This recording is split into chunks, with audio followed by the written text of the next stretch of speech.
People in the village of Oguta often warned their children never to stay too long by the river. They said the water had eyes, that it could see your heart and take what it wanted. Some laughed at the stories, but others knew better. This is the story of Adaeze, a beautiful young woman who ignored the warnings and paid the price. Adaeze was known for her beauty. Her skin glowed like polished bronze, her voice was sweet, and every young man in the village wanted her hand in marriage. But Adaeze wasn't interested. She always said, "If I marry, it will be to someone chosen by my heart, not by the pressure of this village." One evening, she went to the river to fetch water. The sun was sinking, the air was calm, and the river surface shimmered like glass. As she bent to scoop water, she saw a face in the water, not her own, but a man's.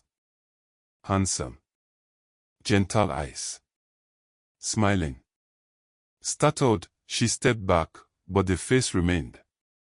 A voice, soft as the wind, whispered, "Adaeze, I have been waiting for you." From that day, the river called to her. She found herself drawn to it at odd hours. Sometimes at night, she would sneak out of her family's hut and sit by the water, humming songs she had never learned before.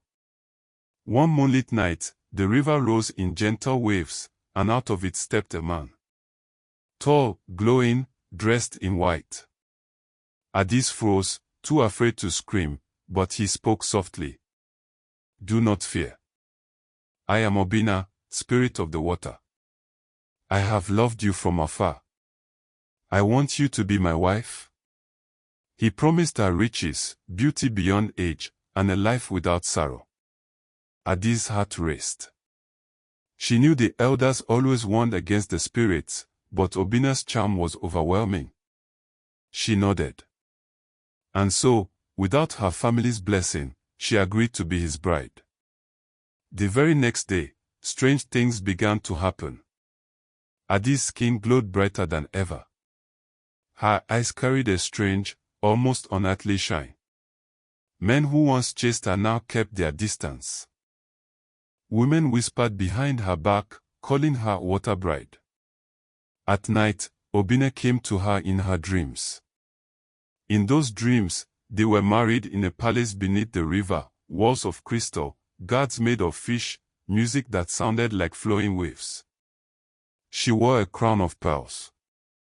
But every morning, she woke in her small hut, sweaty and restless. Her parents noticed the change.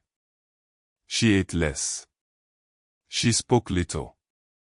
And sometimes, at dawn, her feet were wet as though she had walked through the river at night. At first, Adaeze thought her marriage to Obina was a blessing. She found treasures by her doorstep, cowries, rare shells, even small gold ornaments no one in the village had ever seen. But soon, the blessings turned bitter. Her closest friend, Ngozi, fell sick after fetching water with her. Another young man who once admired her drowned mysteriously while swimming. Everywhere Adaeze went, accidents followed.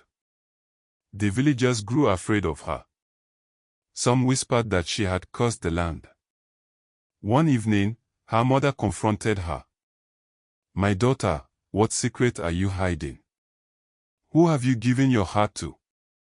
Adaeze burst into tears and confessed everything, the man from the river, the marriage in dreams, the treasures, the warnings she had ignored. Her mother trembled, knowing the truth. Once you give yourself to a spirit, breaking free is almost impossible. The elders were summoned. They performed rituals, offered sacrifices, and warned Adaeze never to return to the river. But love is not so easily broken. On the night of a heavy storm, Adaeze heard Obina's voice again. This time, it was not gentle. It was commanding. "Adaeze, you are mine. Come to me now." Her body moved on its own. She walked barefoot into the rain, across the muddy ground, and straight to the river. Villagers tried to stop her, but the storm raged too fiercely. At the water's edge, Obinna rose again, his eyes glowing like fireflies. He stretched out his hand. Without hesitation, Adaeze stepped into the river. The waves swallowed her whole. By morning, the storm had passed. The river was calm again. But Adaeze was gone. Some say she lives beneath the water, still married to Obinna, ruling in his crystal palace.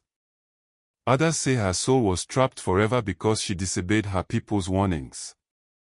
Even now, when the river shines at night, villagers swear they see her face beneath the surface, smiling, beckoning, waiting for another to join her.